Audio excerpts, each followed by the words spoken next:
Assalamualaikum warahmatullahi wabarakatuh.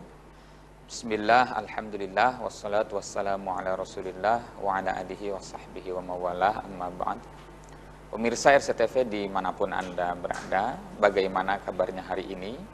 Alhamdulillah kita berjumpa kembali pada program spesial di bulan penuh berkah Ramadan Menyapa. Pemirsa yang budiman, kita tahu bahwa sekarang menjelang Idul Fitri ini banyak masyarakat Indonesia yang suka sekali membeli barang untuk keperluan Idul Fitri. Padahal sebagaimana kita tahu ada salah satu perintah di dalam Al-Quran yang menyatakan bahwa kita diperintahkan untuk tidak berperilaku secara berlebih-lebihan, wala tusrifu. Karena sesungguhnya Allah Subhanahu wa taala itu tidak menyukai orang-orang yang berlebihan. Untuk itu pada kesempatan kali ini kita akan membahas tema berjudul perilaku konsumtif di bulan Ramadan dalam perspektif gender. Telah hadir di tengah-tengah kita bersama Ibu Hajah Eri Khairiyah SAG MA. Beliau adalah dosen YIN Syekh Nurjati Cirebon. Kita sapa terlebih dahulu. Assalamualaikum Bu Hajah. Bagaimana kabarnya hari ini? Alhamdulillah. Masih semangat menjelang hari-hari terakhir bulan Ramadan ya Bu? Insya Allah tetap semangat. Baik, langsung saja Bu Hajah. Ini pertanyaan menarik soal Ramadan kali ini. Ini kan kita, sebagaimana kita tahu bahwa ada beberapa orang yang masih berperilaku konsumtif seperti itu Bu. Menurut Bu Hajah sendiri, bagaimana sesungguhnya perilaku konsumtif ini dimaknai seperti apa? Silahkan Ibu. Ya, baik. Terima kasih. Assalamualaikum warahmatullahi wabarakatuh. Warahmatullahi wabarakatuh. Pak Sofi Mubarak sebagai pembawa acara yang saya hormati, pemirsa RCTV yang berada di rumah. Alhamdulillah, puji syukur kita panjatkan kehadirat Allah Subhanahu wa taala karena pada hari ini kita memasuki hari ke-27 bulan Ramadan, di mana sebenarnya di tahun ini mungkin kita mengalami ujian yang cukup berat karena kita sedang mengalami satu wabah ya, atau pandemi, yaitu COVID ya, coronavirus disease 2019, sehingga banyak hal-hal yang tahun ini mungkin sangat berbeda dengan tahun-tahun sebelumnya. Meskipun demikian, ada hal-hal yang juga ternyata masih tetap bertahan bagi sebagian orang. Ya.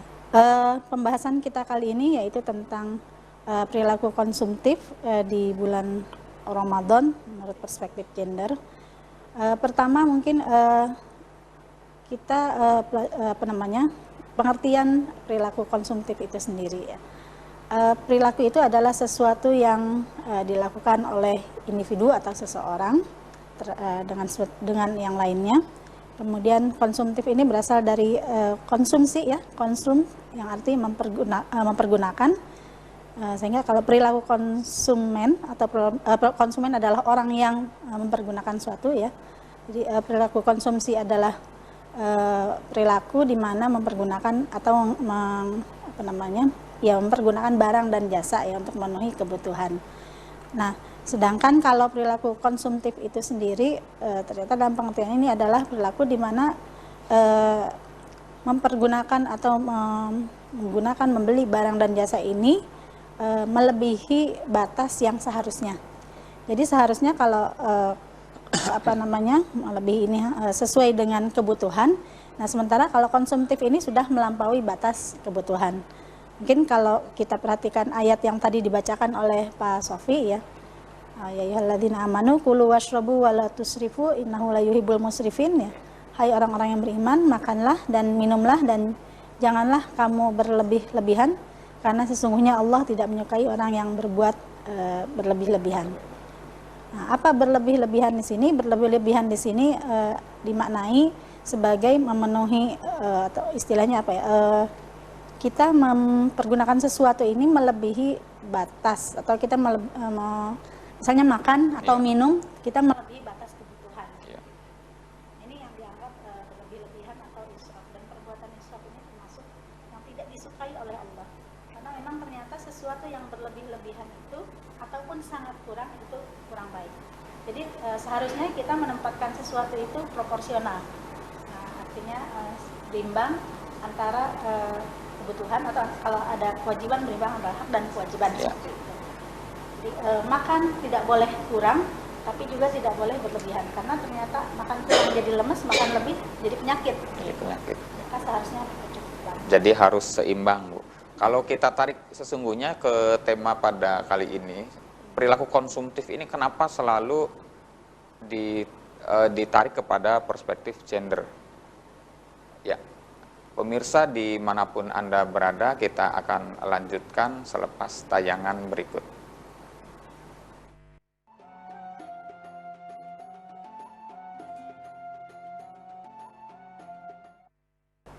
Pemirsa RCTV dimanapun Anda berada, kembali lagi bersama program Ramadan Menyapa. Baik, kita lanjutkan diskusinya ya Bu.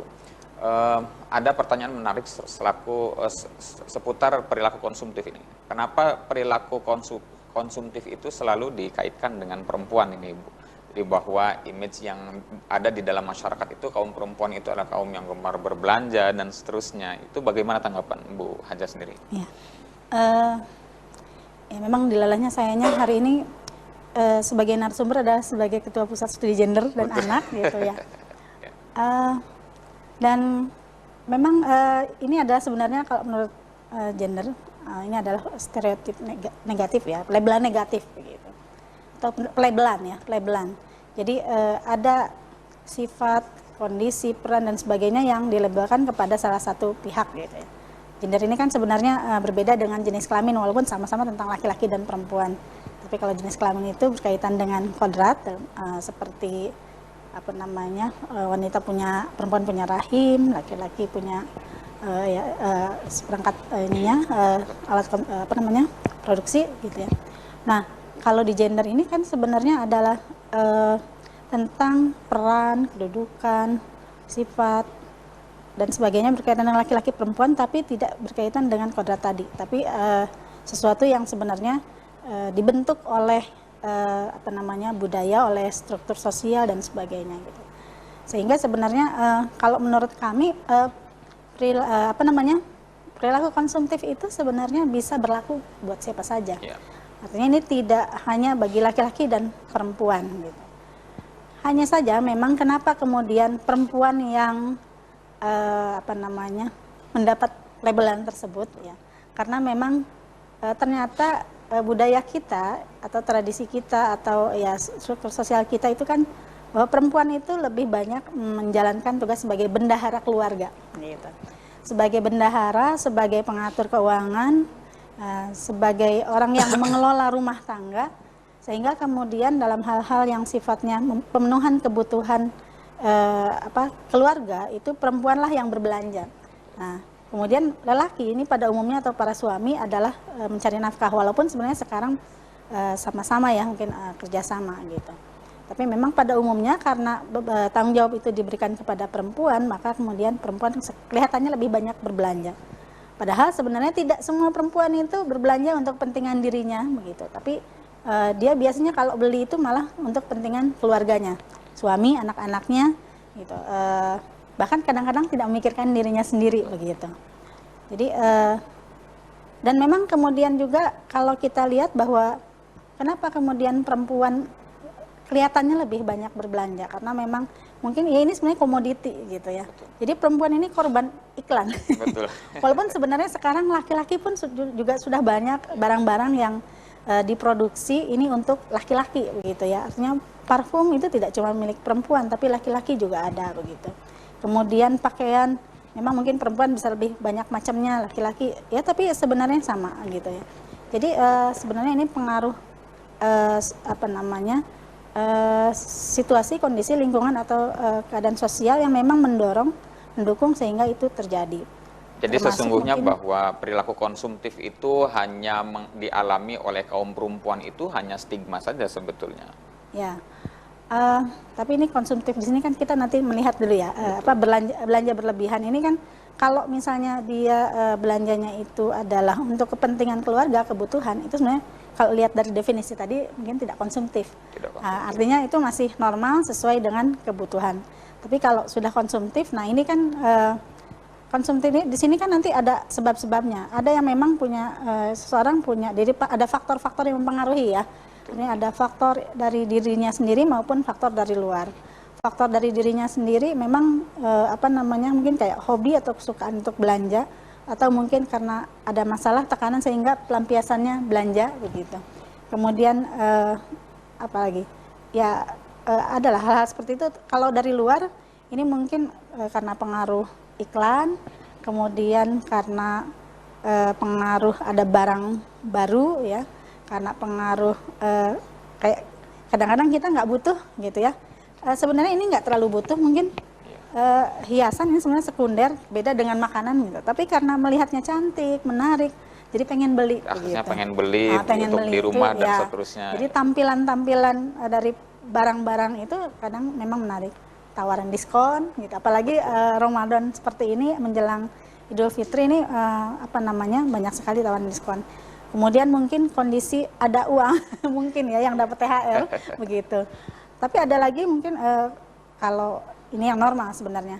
Kita kenapa di bulan Ramadan ini banyak belanja? Ya pertama memang situasi atau suasana Ramadan ini memang berbeda begitu. Yang pertama Ramadan ini makan hanya yang resmi ya, hanya 2 kali, yaitu ketika sahur dan berbuka. Gitu, sehingga ini kumpul keluarga, dan sahur ini waktu yang mungkin bagi anak-anak ini juga termasuk waktu yang sulit. Kita saja yang dewasa mungkin bangun juga sulit. Maka kemudian otomatis makan itu kita atau banyak orang tua atau ibu ini yang memperhatikan makan itu istimewa gitu, termasuk berbuka. Karena apa, siang sekian jam tidak makan, sementara sekarang musim panas gitu ya. Kita butuh kalori, butuh energi, sehingga katanya kalau bulan puasa itu kan kita perlu tambahan. Jadi ketika buka itu dengan yang manis-manis begitu. Maka otomatis belanja itu nambah lah begitu kira-kira. Kemudian ditambah lagi kebutuhan menjelang Lebaran, dan ada lagi sebenarnya yang membuat orang itu belanja lebih banyak. Kalau saya mengatakan belanja lebih banyak, tapi bukan berlebihan melebihi kebutuhan kemudian mengikuti hawa nafsu, yaitu adalah bahwa kita ini sangat bahagia sekali memasuki bulan Ramadan, di mana bulan Ramadan ini merupakan bulan yang memiliki keistimewaan, penuh berkah, rahmat ya. Kemudian beribadah atau bersedekah di dalamnya ini mendapatkan pahala yang berlipat begitu. Sehingga banyak orang yang memanfaatkan momen Ramadan ini sebagai momen untuk memperhatikan sesama begitu. Dalam setahun ya, misalnya mereka punya harta, mereka mengeluarkan zakat tidak hanya fitrah tapi juga zakat mal, yang dan juga mereka punya kelebihan mungkin atau sudah meniatkan bahwa Ramadan ini untuk memberi, maka kemudian biasanya kita sering Ramadan ini banyak parsel-parsel begitu ya. Nah itu kan sebenarnya memang konsumsinya luar biasa, tapi memang nanti kita tinggal melihat apakah ini kebutuhan atau memang sebenarnya mengikuti hawa nafsu saja. Begitu. Baik, pemirsa RCTV dimanapun Anda berada, kita akan lanjutkan diskusi pada sore hari ini setelah tayangan berikut.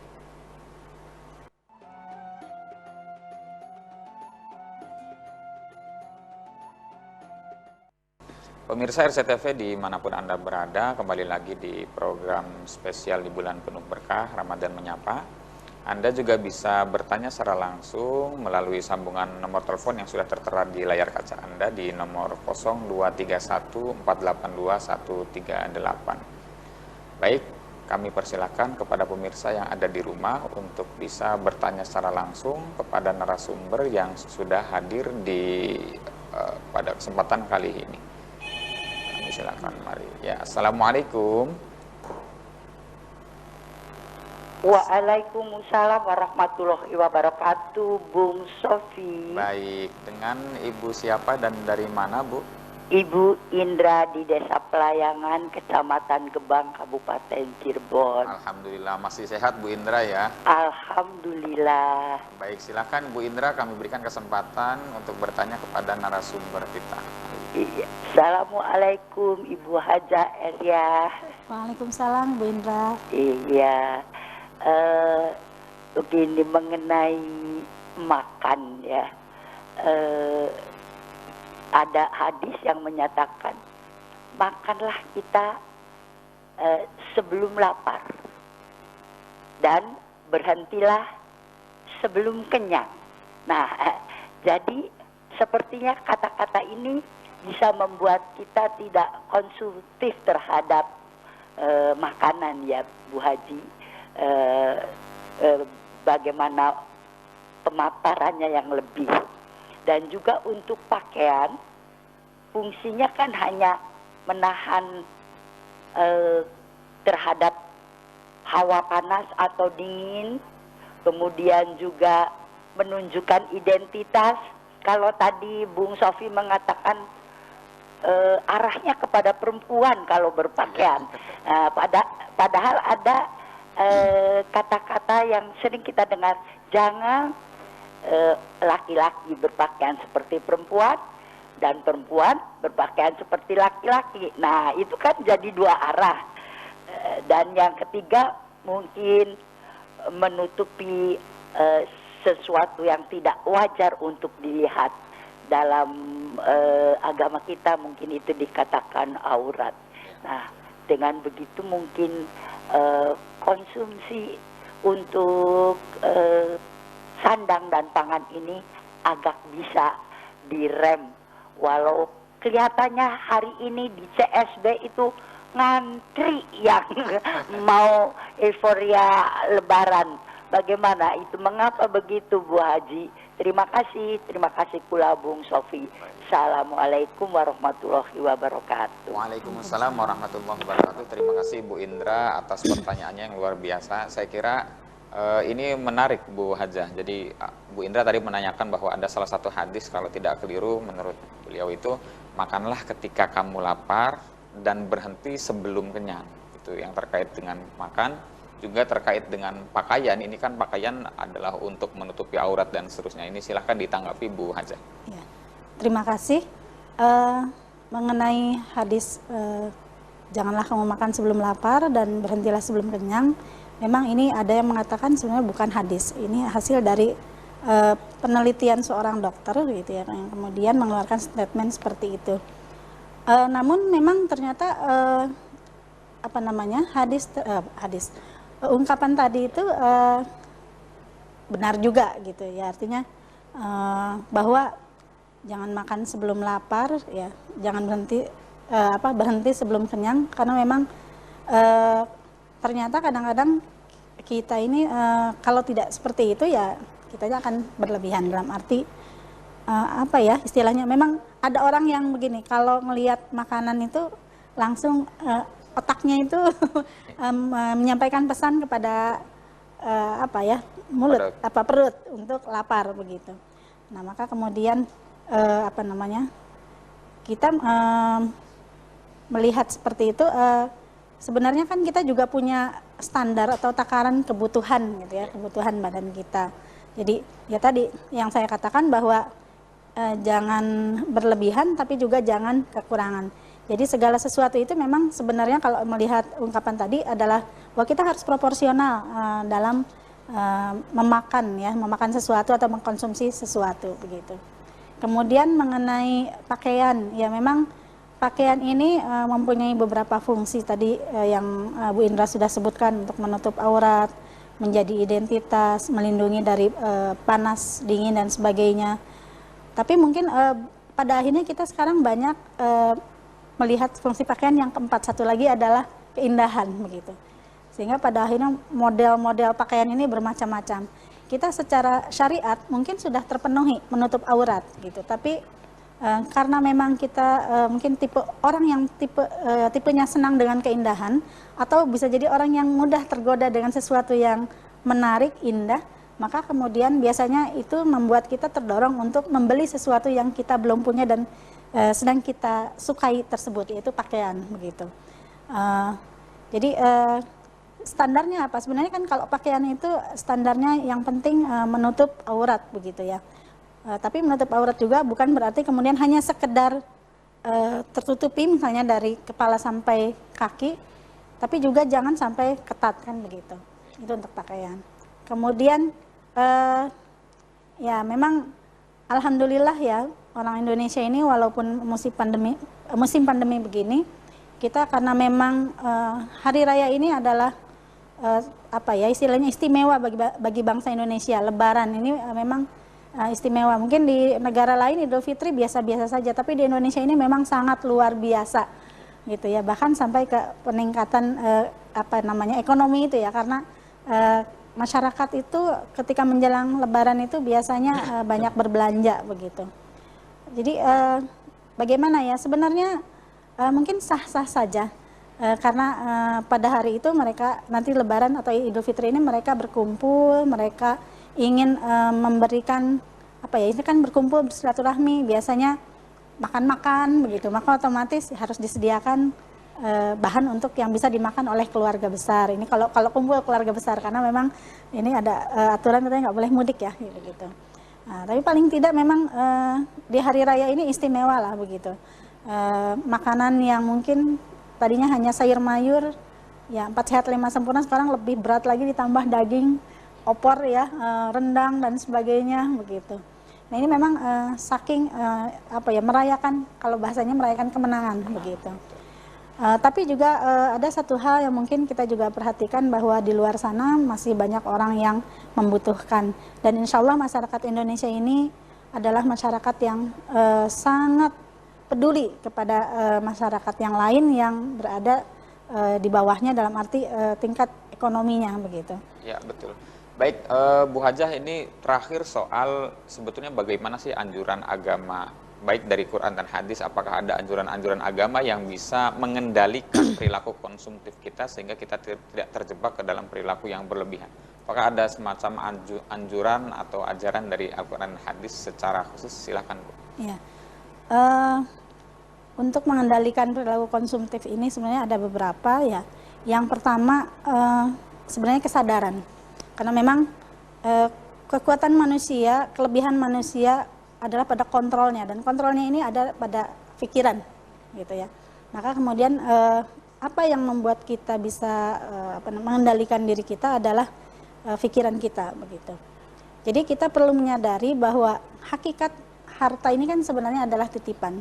Dia bukan sesuatu yang melekat erat sepenuhnya dari sejak. Ya artinya bahwa kehidupan itu kita tidak pernah tahu akan seperti apa. Apakah hari ini kita punya, besok tidak punya, kita tidak tahu. Maka kemudian kita perlu menjaga-jaga, mengantisipasi bahwa itu adalah titipan dari Allah. Al-malu wal banuna zinatul hayatid dunya gitu ya. Dan bahwa harta itu serta anak-anak itu adalah perhiasan dunia gitu. Perhiasan dunia ya. Dan itu adalah sementara ya sifatnya gitu. Sifatnya sementara. Kan walal akhiratu khairul laka minal ula begitu, bahwa akhirat itu lebih baik. Kemudian yang kedua, kita perlu menyadari bahwa Allah menciptakan jin dan manusia, atau Allah menciptakan kita ini tujuannya adalah untuk beribadah. Maka ketika kita mempunyai harta, perlu kita ingat bahwa harta ini bukan sekedar untuk memenuhi kebutuhan kita, bukan sekedar untuk perhiasan kita, tapi juga untuk ibadah. Maka bagaimana cara ibadah? Salah satunya adalah kita memberikan harta kita kepada orang-orang yang membutuhkan, sedekah, zakat, dan sebagainya. Ya. Dan yang ketiga mungkin satu lagi, apalagi di masa pandemi ini, adalah salah satu cara mengontrol perilaku konsumtif adalah dengan mempunyai empati, ya, empati. Kadang saya sering melihat berita artis ini beli barang harga sekian juta begitu ya, padahal kalau kita orang biasa sekian puluh ribu juga kebeli begitu. Kalau saya kepikir, apa tidak lebih baik harta itu uang itu disalurkan kepada mereka yang lebih membutuhkan, masih banyak gitu.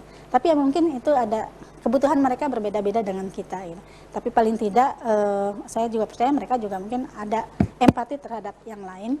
Nah, maka ini mungkin 3 rumus ini merupakan, ya mungkin masih ada lagi yang lain, sepertinya tapi 3 minimal tadi 3 itu sudah itu ya. Cukup kuat mendorong kita untuk bisa Baik. mengendalikan perilaku konsumtif. Ya, baik. Mungkin itu saja. Baik, terima kasih Bu Hajah Eri Khairiyah, SAGMA, terkait dengan ulasannya pada kesempatan kali ini yang sudah luar biasa.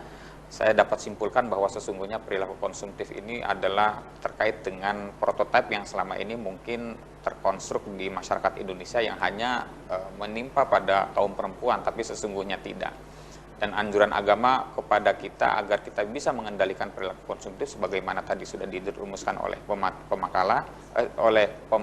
penyaji pada hari ini adalah luar biasa. bagaimana agar kita bisa mengendalikan diri, bagaimana agar kita kembali kepada perilaku sederhana dan seterusnya, agar kita juga bisa mengendalikan diri secara lebih jernih sehingga kita bisa menjadi manusia-manusia yang bertakwa. Hadirin pemirsa RCTV dimanapun Anda berada, insya Allah kita akan berjumpa kembali pada program Ramadan Menyapa yang tayang setiap hari Senin sampai dengan Sabtu pukul 5 sampai menjelang adzan maghrib. Itu saja yang bisa kami sampaikan. Akhirul kalam, wallahul muwaffiq ila aqwamit thoriq. Wassalamualaikum warahmatullahi wabarakatuh. Waalaikumsalam warahmatullahi Terima kasih. wabarakatuh. Sama-sama.